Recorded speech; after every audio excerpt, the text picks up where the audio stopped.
안녕하세요. 제 나이 73, 임순자입니다. 오늘 이렇게 제 이야기를 들려드리게 되어 설레네요. 제 인생에 찾아온 늦은 봄날의 이야기, 커피 향처럼 은은하게 퍼져간 사랑 이야기를 들려드리고 싶습니다. 아침마다 핸드드립 커피를 내리는 건 제 일과예요. 20년 넘게 카페를 운영했던 습관이기도 하지만 40년을 함께 살았던 남편과의 추억이기도 해요. 3년 전 남편이 갑작스럽게 세상을 떠나고 나서도 이 습관만은 멈추지 않았어요. 원두를 갈 때마다 부엌에 가득 퍼지는 구수한 향기가 남편과 함께했던 시간을 떠올리게 하거든요. 큰 딸 미연이는 캐나다에서 대학 교수로 일하고 있어요. 한 달에 한 번씩 영상통화를 하는데 늘 엄마, 이제 좀 괜찮으세요?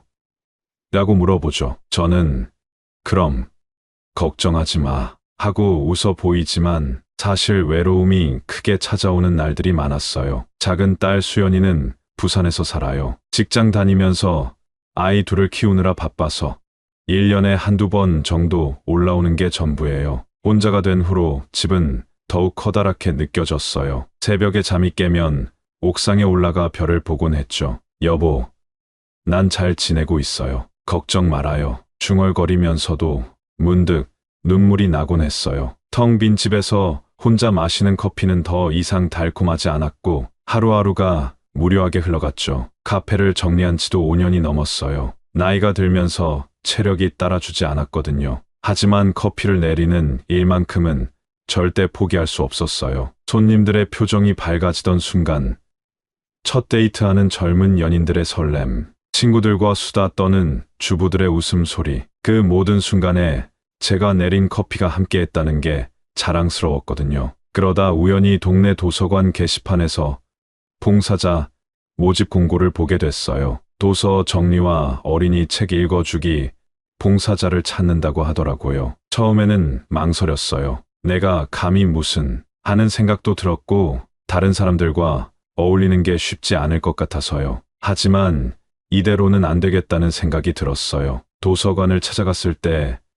책장 사이를 걸으며 맡은 책 냄새에 이상하게 마음이 편안해지더라고요. 젊었을 때 읽었던 책들이 생각나면서 문득 그때의 설렘도 떠올랐어요. 그래서 용기를 내어 봉사를 시작했죠. 제가 가진 걸 나누고 싶어서 봉사자들을 위해 커피를 내려드리기 시작했어요. 매주 수요일 아침이면 도서관에 은은한 커피 향이 퍼졌죠. 봄이 오고 있었어요. 꽃망울이 맺히기 시작한 나뭇가지를 보며 도서관으로 향하던 어느 날 아침이었죠. 차가운 봄비가 내리고 있어서 평소보다 조금 더 진하게 커피를 내렸어요. 봉사자들이 추운 날씨에 몸을 녹일 수 있게요. 그때 도서관 문이 열리며 한 남자분이 들어오셨어요. 우산을 털며 들어오시는 모습이 왜 그리 인상적이었는지 모르겠어요. 키가 크고 단정한 차림의 그분은 처음 보는 분이었어요. 젖은 우산을 옆에 두고 책을 고르시는데 책을 보는 진지한 눈빛이 참 인상적이었죠. 그때는 몰랐어요. 제 인생의 새로운 장이 시작되리라는 거요.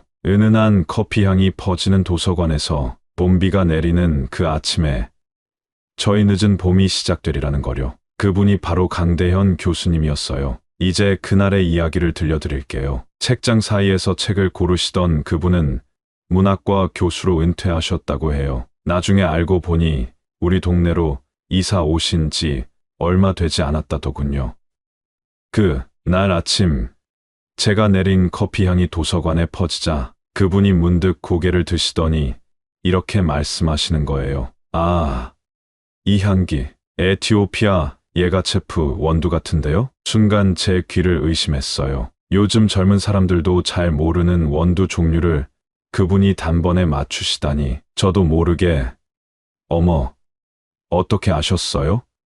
라고 물었죠. 그러자 수줍은 미소를 지으시며 전에 파리에서 공부할 때 자주 마시던 커피였거든요. 라고 대답하시는 거예요. 그 말씀에 제 호기심이 더욱 커졌어요. 파리에서 공부하셨다는 말씀부터 커피를 아는 분이시라는 점까지. 젊은 시절 저도 파리의 카페들을 꼭 한번 가보고 싶었거든요. 평생 꿈꿔왔던 로망이었죠. 하지만 카페 운영하느라, 아이들 키우느라 그 꿈은 접어두었었는데 그분의 말씀을 듣자 오래전 제 꿈이 떠올랐어요. 비가 오는 날이라 도서관이 조용했어요. 봉사자들을 위해 준비한 커피를 그분께도 한 잔 건네드렸죠. 검은색 뿔테 안경 너머로 보이는 그분의 눈빛이 참 따뜻해 보였어요. 커피를 드시면서 오랜만에 마시는 이렇게 정성스러운 핸드드립 커피네요. 라고 하시는데 왜 그렇게 가슴이 설렘으로 가득 차는지 모르겠더라고요. 나이 70이 넘어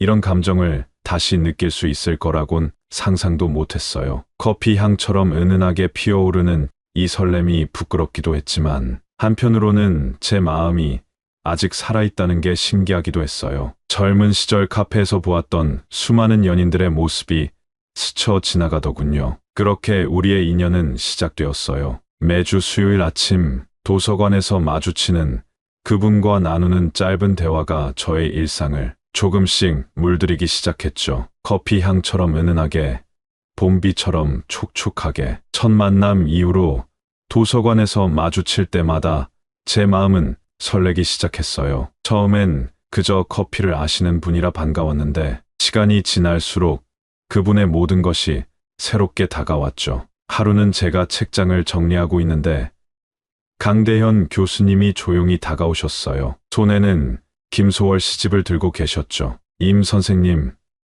혹시 시 좋아하세요? 그분의 목소리는 참 특별했어요. 조곤조곤 말씀하시는데 마치 시를 낭송하듯 리듬감이 있었거든요. 저도 모르게 고개를 끄덕였어요. 네, 젊었을 때 가끔 읽곤 했어요. 요즘은 잘 읽지 못하지만. 그러자 교수님께서 시집을 펼치시더니 진달래꽃을 낭송하기 시작하셨어요. 나지막한 목소리로 읊으시는 시가 도서관에 잔잔히 퍼졌죠. 그 순간만큼은 시간이 멈춘 것 같았어요. 이별이란 게 참 아프죠. 하지만 김소월은 그 이별마저도 아름답게 승화시켰어요. 가시는 걸음걸음 놓인 그 꽃을 사뿐히 들여밟고 가시옵소서. 이렇게 말이죠. 그분의 설명을 들으며 저는 새삼시의 아름다움을 깨달았어요. 카페를 할 때는 늘 바빠서 책 읽을 시간이 없었는데 이렇게 문학의 세계로 다시 이끌어 주시니 감사하기도 했죠. 매주 수요일이면 우리는 이렇게 책과 커피를 매개로 이야기를 나눴어요. 교수님은 프랑스 문학을 전공하셨다고 해요. 젊은 시절 파리에서 보낸 시간들을 이야기하실 때면 그분의 눈빛이 반짝반짝 빛나는 게 보였죠. 파리의 카페들은 정말 특별해요. 한 잔의 커피로 온종일을 보내는 사람들, 책을 읽거나 글을 쓰는 사람들, 그곳에서 보낸 시간들이 제 인생의 보물이에요. 그 말씀을 들으며 저도 제 이야기를 털어놓았어요. 젊은 시절 파리의 카페들을 꿈꾸며 시작했던 제 작은 카페 이야기를요. 그러자 교수님이 따뜻하게 말씀하셨어요. 임 선생님의 커피가 파리의 어느 카페보다 훌륭해요. 오히려 파리의 카페들이 부러워할 것 같은데요. 그 말씀에 얼굴이 붉어졌어요. 나이 70이 넘어 누군가의 칭찬에 부끄러워하는 제 모습이 주책맞게 느껴지면서도 한편으로는 가슴이 설렜죠. 시간이 지날수록 우리는 더 가까워졌어요. 이제는 매일 아침 일찍 만나 커피를 나누는 게 일상이 되었죠. 저는 그분을 위해 특별히 골라둔 원두로 커피를 내렸고 교수님은 매일 새로운 시나 소설 구절을 들려주셨어요. 오늘은 볼테르의 구절을 들려드릴게요. 인생에서 가장 큰 즐거움은 사랑하는 일이다. 참 단순하지만 깊은 진리가 담긴 말이죠. 그분의 말씀을 들으며 저는 가끔 생각했어요. 이게 혹시 사랑일까? 나이 들어 이런 감정을 느끼는 게 맞는 걸까? 하지만 그분의 모습을 보고 있으면 그런 걱정들이 모두 사라졌어요. 특히 교수님의 서투른 모습을 볼 때면 더욱 마음이 따뜻해졌어요. 한 번은 커피를 마시다가 옷에 흘리신 적이 있었는데 당황하시는 모습이 어찌나 귀여우시던지 그때 수첩을 꺼내 휴지를 찾으시는데 수첩에서 바리스타 자격증 공부 자료가 살짝 보이더라고요. 어머, 혹시 제가 놀라서 물으려는데 교수님이 얼른 수첩을 닫으시며 수줍게 웃으셨어요. 아, 이건 사실 임 선생님께 배우고 싶어서 조금씩 공부하고 있어요. 아직 서툴러서 말씀드리기가 부끄러웠는데 그 말씀을 듣는 순간 제 마음속에서 무언가가 폭발하는 것 같았어요. 나이 든 남자분이 이렇게 새로운 것을 배우려 노력하시는 모습이 너무나 감동적이었거든요. 제가 도와드릴게요. 커피 내리는 법 가르쳐 드릴까요? 그렇게 우리는 매일 아침 일찍 만나 커피 수업을 시작했어요. 원두를 고르는 법부터 분쇄하는 정도, 물 온도, 내리는 속도까지 하나하나 알려드리는 게 즐거웠어요. 교수님은 마치 학생처럼 진지하게 메모를 하셨죠. 임 선생님, 이렇게 하면 되나요? 서툰 손길로 커피를 내리시는 모습을 보면서 제 마음도 그분의 커피처럼 따뜻해졌어요. 가끔은 실수로 원두를 쏟기도 하시고 물 온도를 잘못 맞추기도 하셨지만 그런 모습조차도 사랑스럽게 느껴졌죠. 우리의 대화는 점점 더 깊어졌어요. 커피와 문학을 넘어서 서로의 인생 이야기를 나누기 시작했죠. 교수님은 5년 전 이혼하신 후로 외로운 시간을 보내셨다고 해요. 바쁜 연구 생활에 매진하다 보니 가정에 소홀했다며 후회가 담긴 이야기를 들려주셨어요. 그때는 책과 연구만이 전부인 줄 알았어요. 하지만 이제 와서 보니 일상의 작은 행복들이 얼마나 소중한지 알겠더라고요. 임 선생님의 커피처럼요. 저도 제 이야기를 들려드렸어요. 40년을 함께 살았던 남편과의 추억, 딸들 이야기, 카페를 운영하며 겪었던 일들까지 그분은 늘 진지하게 귀 기울여 주셨어요. 봉사활동을 하면서 우리는 더욱 가까워졌어요. 함께 책을 정리하고 어린이들에게 책을 읽어주고 때로는 도서관 행사를 준비하면서 많은 시간을 보냈죠. 그분이 책을 읽어주실 때면 저는 몰래 그 모습을 지켜보곤 했어요. 아이들과 이야기를 나누시는 모습이 참 다정해 보였거든요. 선생님, 이 책은 어떤 내용이에요? 이건 사랑에 관한 이야기란다. 세상에서 가장 아름답고 소중한 감정, 사랑에 대해 쓴 책이지. 그 말씀을 하실 때 우리 눈이 마주쳤어요. 순간 저도 모르게 심장이 쿵쿵 뛰더라고요. 나이 70이 넘어서도 이런 설렘이 있다는 게 신기했어요. 매일 아침 도서관으로 향하는 발걸음이 가벼워졌어요. 그분을 만난다는 생각에 절로 미소가 지어졌고 매일 밤 내일 입을 옷을 고르며 설레었죠. 거울을 보며 머리를 매만지는 시간이 길어졌고 화장도 조금씩 신경 쓰게 됐어요. 우리의 이야기는 도서관 밖으로도 이어졌어요. 가끔은 함께 산책을 하기도 하고 동네 서점에 들르기도 했죠. 그분이 좋아하시는 시집을 고르면 저는 커피 관련 책들을 추천해 드렸어요. 임 선생님, 덕분에 제 인생에 커피라는 새로운 즐거움이 생겼네요. 이제는 아침마다 커피 향으로 하루를 시작하는 게 얼마나 행복한지 모르겠어요. 그 말씀을 들으며 저는 생각했어요. 저에게도 그분은 새로운 즐거움을 가져다 주셨다고요. 문학이라는 새로운 세계를 열어주셨고 무엇보다 제 마음속에 잠들어 있던 설렘을 깨워주셨으니까요. 어느 날은 교수님께서 조심스럽게 저를 부르셨어요. 임 선생님, 이번 주말에 시간 괜찮으시다면 제가 처음으로 직접 내린 커피를 마셔주시지 않으실래요? 그 말씀에 제 심장이 얼마나 뛰던지요. 마치 20살 소녀처럼 얼굴이 붉어졌어요. 어머, 그럼 제가 가르쳐드린 대로 잘하실 수 있으시겠어요? 매일 밤 연습했답니다. 이제는 자신 있어요. 그렇게 약속한 주말, 저는 아침부터 분주했어요. 거울 앞에서 한참을 머물렀죠. 회색 치마에 하늘색 블라우스를 입고 살짝 립스틱도 발랐어요. 나이 든 여자가 이런다고 흉보실까봐 걱정도 됐지만 그래도 예쁘게 보이고 싶었거든요. 교수님 댁은 도서관에서 걸어서 10분 거리였어요. 현관에 들어서자마자 커피 향이 가득했어요. 그분이 얼마나 정성스레 준비하셨는지 한눈에 보였죠. 원두도 제가 좋아하는 예가체프였어요. 많이 긴장되네요. 제 커피가 임 선생님 입맛에 맞을지. 떨리는 손으로 커피를 내리시는 모습이 너무 귀여우셨어요. 뜨거운 물을 부을 때 살짝 손이 흔들리셔서 제가 얼른 잡아드렸죠. 그때 우리 손이 스쳤는데 그 순간의 떨림이 아직도 생생해요. 커피 향이 점점 진해지면서 방 안은 마치 작은 카페가 된 것 같았어요. 교수님의 책장에는 문학 전집들이 가지런히 꽂혀 있었고 창가에는 작은 화분들도 놓여 있었죠. 그분의 취향이 고스란히 담긴 공간이었어요. 자, 어떠세요? 첫 모금을 마시는 순간 놀랐어요. 물 온도부터 추출 시간까지 제가 알려드린 것보다 더 완벽하게 해내셨거든요. 어머,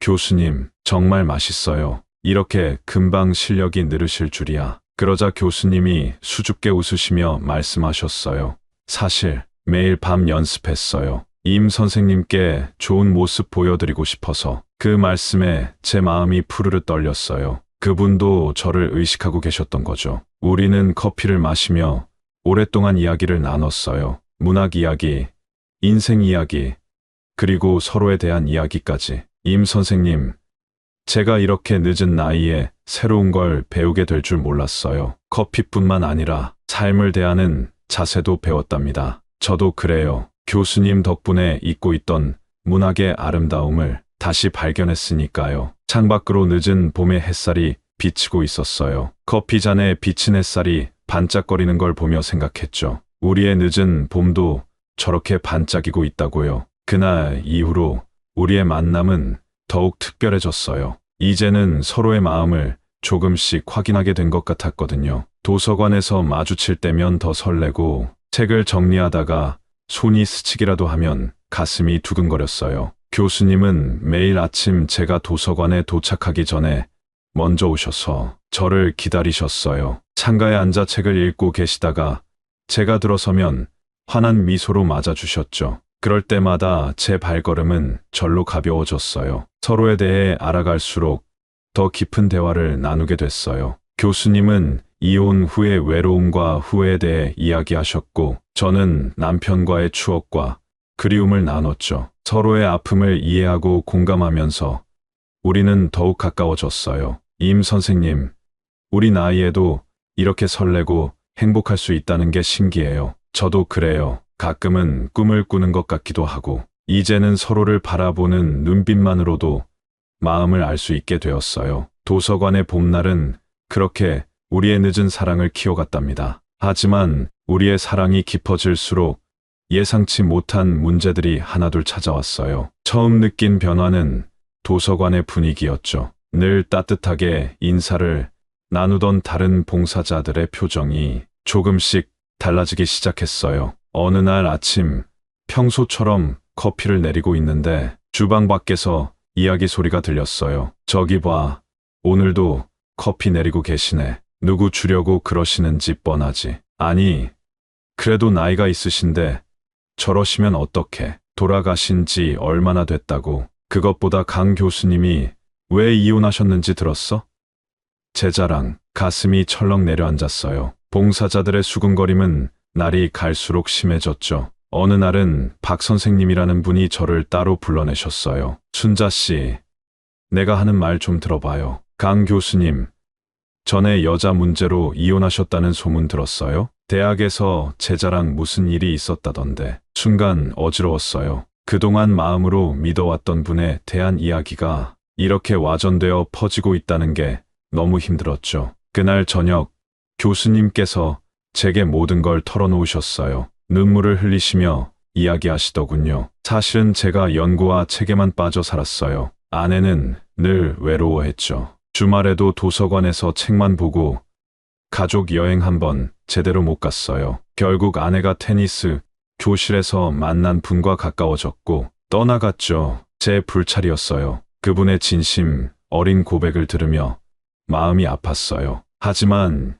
이게 시작에 불과했죠. 큰딸 미연이한테 전화가 왔어요. 동네 지인에게 연락을 받았다며 흥분된 목소리였죠. 엄마, 도서관에서 만난 남자분이랑 매일 커피 마시면서 데이트하신다면서요? 동네에서 다들 그 이야기한대요. 엄마, 창피하지 않으세요? 미연아, 이건 데이트가 아니라 아빠 돌아가신 지가 언젠데요?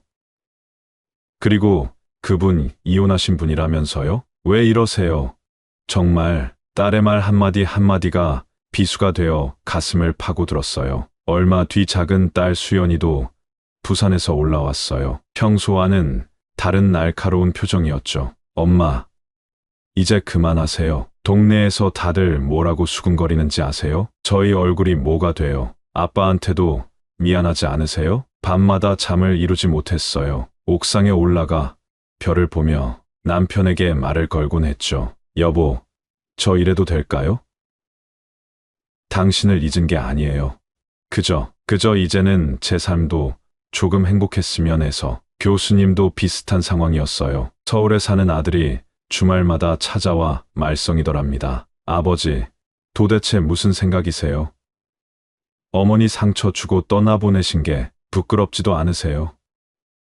이제 와서 이런 식으로. 아들아, 이건 내가 생각하는 그런 게 아니야. 전 절대 받아들일 수 없어요. 어머니께 죄송하고 저희한테도 미안하지 않으세요? 상황이 이렇게 되자 도서관에서도 더욱 조심스러워졌어요. 사람들 시선이 따갑고 수근거림이 들릴 때면 차라리 이 마음을 접어야 하나 생각도 들었죠. 교수님도 저를 걱정하셨어요. 임 선생님, 제 때문에 이런 어려움을 겪으시게 해서 죄송해요. 어쩌면 우리 이대로 헤어지는 게. 하지만 그 말씀을 들은 순간 제 마음이 더욱 확고해졌어요. 교수님, 전 괜찮아요. 이제 와서 남들 시선 때문에 이 마음 접을 순 없어요. 우리 조금만 더 견뎌봐요. 그래도 현실은 쉽지 않았어요. 어느 날은 도서관 관장님께 불려갔죠. 임 선생님, 봉사자들 사이에서 불화가 생기는 건 바람직하지 않습니다. 혹시 말씀을 끝까지 듣기도 전에 눈물이 났어요. 이렇게 숨어서 도둑 고양이처럼 사랑해야 한다는 게 너무 서러웠거든요. 결국 큰딸이 휴가를 내고 한국에 왔어요. 이번엔 교수님을 직접 만나겠다고 하더군요. 무슨 일이 벌어질까 걱정되고 두려웠지만 이제는 피할 수 없었어요. 저녁 식사 자리에서 미연이는 교수님께 날카로운 질문을 퍼부었어요. 교수님, 전 결혼 생활도 제대로 못하신 분이 우리 엄마를 진심으로 사랑하실 수 있을지 의심스러워요. 어떻게 믿을 수 있죠? 네, 맞습니다. 전 한 번의 결혼 생활을 실패했어요. 하지만 그만큼 깊이 반성하고 뉘우치고 있습니다. 임 선생님은 제게 새로운 삶의 의미를 주신 분이에요. 이번엔 절대 실수하지 않을 자신이 있습니다. 말씀만으론 부족해요. 증명해 보이셔야죠. 그날 밤 교수님은 제게 전화를 주셨어요. 임 선생님, 우리 조금만 시간을 가져보는 게 어떨까요? 자녀분들이 우리를 이해할 때까지. 그 말에 동의는 했지만 가슴 한켠이 너무 아팠어요. 도서관에서도 이제 서로 모른 척 지내기로 했죠. 하지만 그럴수록 더 그리워졌어요. 책장 너머로 그분의 모습이 보일 때면 가슴이 떨렸고 아침마다 그분의 커피를 내리면서 눈물이 났어요. 한 달이 지났을까요? 어느 날 도서관 창고 앞에서 우연히 마주쳤어요. 그동안 참았던 그리움이 폭발해서 서로 얼싸안고 울었죠. 임 선생님, 너무 보고 싶었어요. 저도요. 교수님, 너무 힘들어요. 그날 우리는 결심했어요. 더 이상 숨지 않기로요. 우리의 사랑을 당당하게 지켜내기로 했답니다. 나이 들어 찾아온 사랑이 왜 부끄러워야 하나요? 과거의 상처와 실수가 왜 새로운 시작을 막아야 하나요? 하지만 여전히 두려움은 있었어요. 가족들의 반대, 주변의 시선, 그리고 우리도 서로에 대한 확신이 필요했죠. 이제 우리는 천천히, 하지만 단단하게 서로를 알아가기로 했어요. 매일 아침 도서관에서 만나 커피를 마시고 책을 읽고 이야기를 나누면서요. 비록 주변의 시선은 여전히 따가웠지만 우리의 진심이 언젠가는 모두에게 전해지리라 믿었답니다.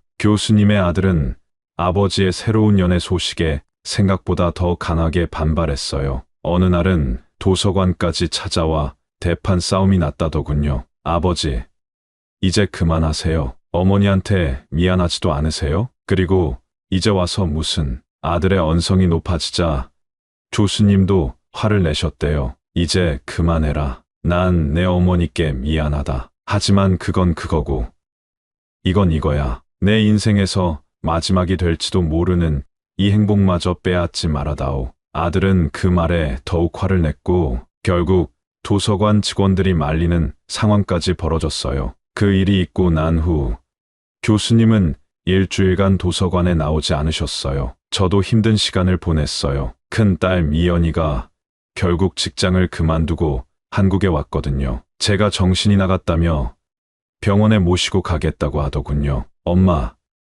이제 연세가 어떠신데 이런 스캔들에 휘말리시면 어떡해요. 아빠가 돌아가신 지 3년밖에 안 됐잖아요. 딸의 말에 화가 치밀었어요. 미연아, 엄마도 사람이야. 내 나이가 많다고 해서 더 이상 사랑하면 안 되는 거니? 엄마도 외로워. 그리고 난 내 아빠를 잊은 게 아니야. 하지만 엄마, 그분은 정말 좋은 분이야. 엄마를 인격체로 대해주시고 엄마의 커피와 인생을 이해해주시는 분이란다. 하지만 딸은 들으려 하지 않았어요. 결국 한 달 동안 우리 집에 머물겠다고 하더군요. 제 일거수일투족을 감시하려는 것이었죠. 도서관에서도 상황은 점점 나빠졌어요. 봉사자들이 저를 따돌리기 시작했고 누군가는 관장님께 민원을 넣었다고 해요. 더러운 뒷담화도 늘어갔죠. 들었어요?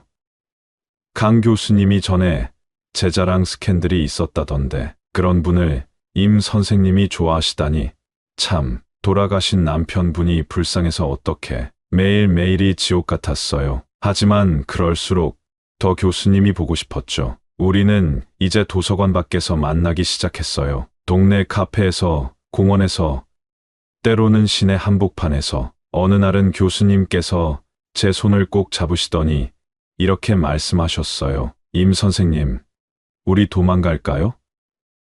다른 동네로 이사를 가서 아무도 모르는 곳에서 새 출발하는 거예요. 순간 가슴이 뛰었어요. 저도 그런 생각을 안 해본 건 아니었거든요. 하지만 안 돼요, 교수님. 우리가 뭘 잘못했다고 도망을 가요. 당당히 맞서야죠. 그렇게 말씀드리긴 했지만 솔직히 저도 자신이 없었어요. 밤마다 남편의 사진을 보며 눈물을 흘렸고 딸들의 반대에 마음이 흔들렸죠. 하지만 그럴 때마다 교수님의 진심, 어린 눈빛이 떠올랐어요. 책을 읽어주시는 모습, 서툴게 커피를 내리시는 모습, 제 이야기를 들어주시는 모습, 그 모든 것들이 제게는 너무나 소중했어요. 이제 우리는 새로운 결심을 했어요. 가족들을 한자리에 모아놓고 우리의 진심을 전하기로요. 그게 우리가 할 수 있는 마지막 시도일 것 같았어요. 하지만 그날이 오기 전 예상치 못한 일이 벌어졌답니다. 그날은 우리가 가족들을 만나기로 한 날이었어요.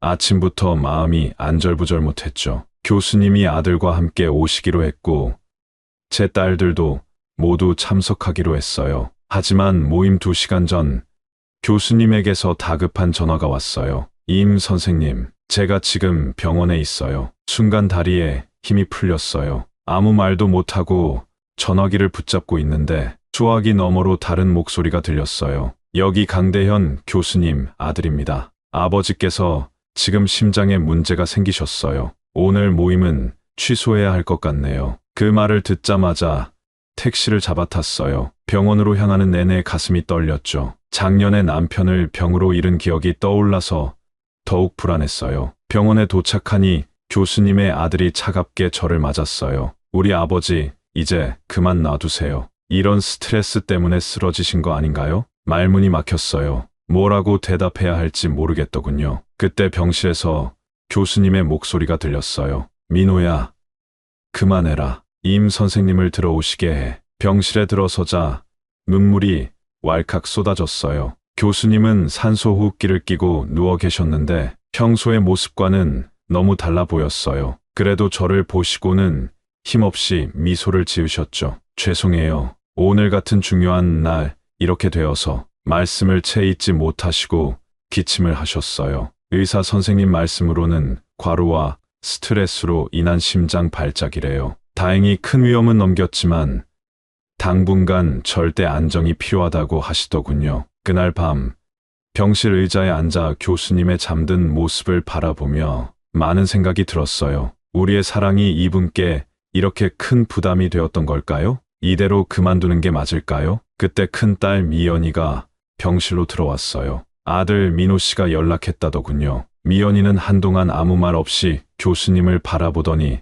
조용히 물었어요. 엄마, 이분을 정말 많이 사랑하세요? 눈물이 흘렀어요. 대답 대신 고개를 끄덕였죠. 엄마가 이렇게 우시는 거 처음 봐요. 아빠 돌아가시고 나서도 이렇게 우시진 않았는데 그날 밤 미연이와 오랜 이야기를 나눴어요. 교수님을 처음 만났을 때의 설렘, 커피를 나누며 쌓아온 추억들, 그리고 우리가 얼마나 진심으로 서로를 아끼는지에 대해서요. 사실 저희도 이제 이해해요. 엄마가 평생 저희들과 아빠만 생각하며 사셨는데 이제는 엄마의 행복도 응원해주고 싶어요. 그 말을 듣는 순간 제 어깨에서 무거운 짐이 내려가는 것 같았어요. 다음 날 교수님의 아들도 조금씩 마음을 열기 시작했어요. 제가 직접 내린 커피를 드시더니 아버지 말씀이 맞으시네요. 정말 맛있는 커피예요. 라고 하시더군요. 일주일 동안 교수님은 병원에 입원해 계셨어요. 저는 매일 아침 병원을 찾아가 커피를 내려드렸고 좋아하시는 책도 읽어드렸어요. 그러다 문득 깨달았죠. 이게 바로 진정한 사랑이구나. 힘들 때 서로를 지켜주고 보듬어주는 것, 그게 사랑이었던 거예요. 퇴원하시는 날 교수님이 제 손을 꼭 잡으셨어요. 임 선생님, 이제 정말 자신 있어요. 우리 함께해요. 더 이상 숨지 말고 당당하게. 저도 결심했어요. 이제는 더 이상 주변 시선을 신경 쓰지 않기로요. 우리의 사랑을 당당히 인정하고 새로운 시작을 하기로 했답니다. 도서관으로 돌아왔을 때 놀라운 변화가 있었어요. 소문을 내고 다니던 분들이 오히려 죄송하다며 사과를 하시더군요. 교수님의 아들이 직접 와서 진실을 밝히고 자신의 아버지를 오해하지 말아달라고 했다고 해요. 임 선생님, 죄송해요. 저희가 너무 성급하게 판단했네요. 앞으로는 두 분 사랑 응원할게요. 연세가 어떻든 사랑은 아름다운 거잖아요. 그렇게 우리는 첫 번째 위기를 넘겼어요. 오히려 이 일을 계기로 우리의 사랑은 더욱 단단해졌답니다. 가족들의 지지도 얻었고 주변의 시선도 바뀌었으니까요. 이제 우리는 새로운 꿈을 꾸기 시작했어요. 함께 할 미래에 대한 달콤한 꿈을. 교수님이 퇴원하시고 얼마 지나지 않아 우리는 조심스레 새로운 꿈을 꾸기 시작했어요. 어느 날 교수님이 제게 조용히 말씀하셨죠. 임 선생님, 우리 함께 작은 도서 카페를 열면 어떨까요? 제가 좋아하는 책과 선생님의 커피가 만나는 아늑한 공간을 만들고 싶어요. 그 말씀에 가슴이 설렜어요. 젊은 시절 꿈꿔왔던 제 카페와는 또 다른, 더욱 특별한 의미가 있는 공간을 함께 만들 수 있다는 생각에 눈물이 날 것 같았죠. 준비 과정은 쉽지 않았어요. 우선 동네를 돌아다니며 적당한 장소를 찾아다녔죠. 교수님은 매일 손수 발품을 팔며 장소를 물색하셨고 저는 커피 메뉴와 인테리어를 구상했어요. 드디어 동네 조용한 골목에서 마음에 드는 공간을 찾았을 때 우리는 서로를 바라보며 웃었어요. 20평 남짓한 아담한 공간이었지만 창가로 햇살이 잘 들어오고 책장을 놓기에도 딱 좋았거든요. 여기서 임 선생님의 커피 향과 함께 책을 읽는 손님들을 상상하니 벌써 행복해지네요. 공사를 시작하면서 우리는 더욱 가까워졌어요. 색깔 하나, 가구 하나를 고르는 것까지 모두 함께 의논했죠. 교수님은 책장 디자인에 특별히 신경을 쓰셨고 저는 주방 공간을 효율적으로 꾸미는 데 집중했어요. 그러던 어느 날 제 생일이었어요. 아침 일찍 카페 공사 현장에 나갔더니 교수님이 떨리는 손으로 커피를 내리고 계시더군요. 처음으로 제가 직접 선생님께 커피를 내려드리고 싶었어요. 지난 6개월 동안 얼마나 연습했는지 모르실 거예요. 첫 모금을 마시는 순간 눈물이 났어요. 서툴지만 그 정성이 고스란히 느껴지는 맛이었거든요. 교수님은 제 반응이 걱정되셨는지 초조한 표정으로 물으셨죠. 어떠세요?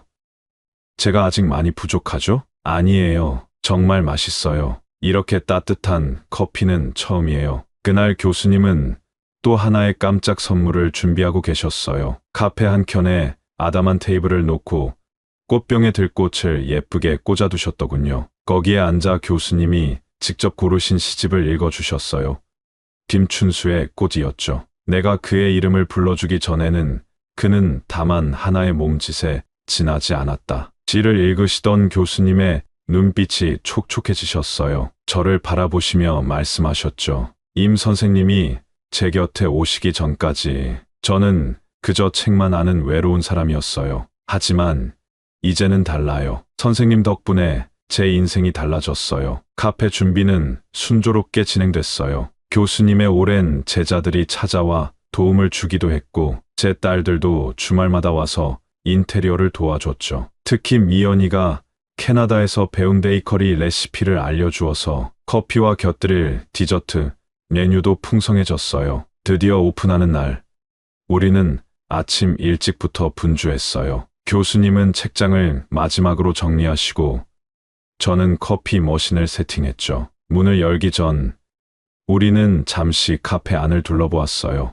우리가 정말 해냈네요. 네, 교수님. 우리 함께라면 뭐든 할 수 있을 것 같아요. 북앤커피라는 이름의 우리 카페는 생각보다 더 많은 사랑을 받았어요. 교수님이 직접 고르신 책들은 손님들의 취향을 사로잡았고 제 커피는 입소문을 타기 시작했죠. 특히 교수님이 매주 진행하시는 문학 강좌는 늘 예약이 꽉 찼어요. 저는 매일 아침 일찍 나와 원두를 갈고 교수님은 책장을 정리하시며 하루를 시작해요. 가끔 실수로 원두를 쏟으시면 저를 멋쩍게 바라보시고 제가 책을 잘못 꽂아 놓으면 살짝 웃으시며 고쳐주시죠. 어느 날은 단골 손님 할머니께서 이렇게 말씀하시더군요. 두 분을 보고 있으면 참 행복해져요. 이 나이에도 이런 사랑이 있다는 게 우리 같은 노인네들에게는 큰 희망이에요. 교수님은 손님들에게 책을 추천해 주시는 게 일상이 되었어요. 어떤 분이 이혼으로 힘들어하시면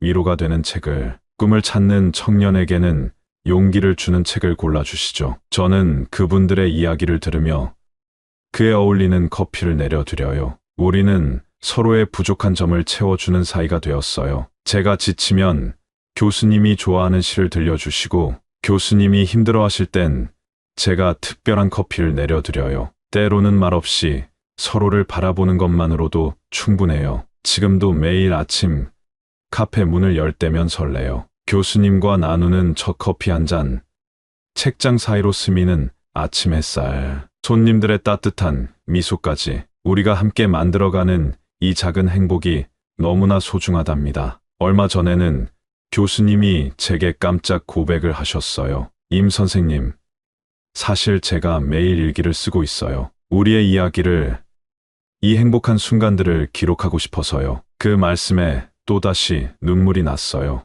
우리의 사랑이 이렇게 특별한 것이 되어가고 있다는 게 감사하고 행복했거든요. 이제 우리는 새로운 꿈을 꾸고 있어요. 작은 독서 모임도 만들고 어르신들을 위한 문학치료 프로그램도 시작하려고요. 나이가 들어도 꿈꾸고 도전할 수 있다는 걸 우리가 보여주고 싶어요. 매일 저녁 카페 문을 닫고 나서 교수님과 나란히 귀가하는 길이 참 행복해요. 때로는 손을 잡고 때로는 그저 나란히 걸으며 하루를 마무리하죠. 우리의 늦은 봄은 이렇게 계속되고 있답니다. 사랑에는 나이가 없다고 하잖아요. 우리의 이야기가 누군가에게 용기와 희망이 되었으면 좋겠어요. 인생의 어느 순간에도 새로운 시작이 있을 수 있다는 것, 그리고 그 시작이 이렇게 아름다울 수 있다는 것을 이제 저는 매일 아침 행복한 마음으로 카페로 향해요. 오늘도 교수님과 함께 새로운 하루를, 새로운 이야기를 만들어갈 생각에 가슴이 설렌답니다.